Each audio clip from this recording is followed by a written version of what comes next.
After the debate last night, we got reaction from both running mates. First, I asked Vice President Joe Biden about Romney's claim that the U.S. should do more to stop Iran's nuclear ambitions. Iran's more isolated today than it was when we took office. Iran had significant influence not only in the Shia world but in the Sunni world. It had cowed their neighbors. The world was split on Iran. We were viewed as somehow by the rest of the world as being too unilateral. Today it is isolated. But the only thing that I heard, maybe I missed something, Governor Romney say tonight was that he would have done it sooner. When in fact, before he was, well, I don't know what he was saying before.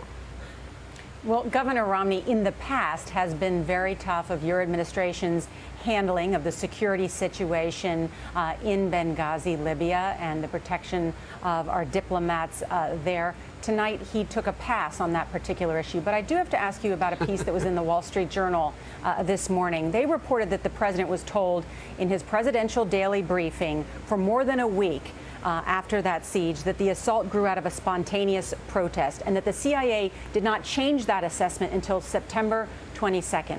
I read that story and I thought, how is it that the contents of the president's daily brief is now in the pages of the Wall Street Journal to help explain your administration's point of view? How could that happen?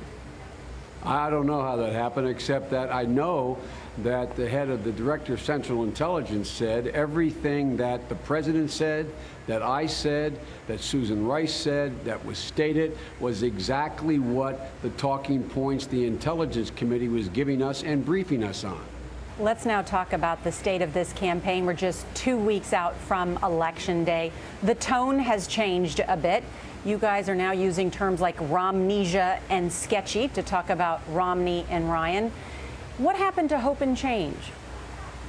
Well, there's a great deal of hope and change. You're also talking about the fact that 41 states, the unemployment rate has gone down. The housing market is beginning to come back. We finally turned the corner. 5,200,000 new jobs, a laid out a plan as to how we're going to create more jobs. But the thing is that the attacks being made by our friends seem to change every day. I mean, they've changed their position. They've gone from rattling the saber to, being doves carrying,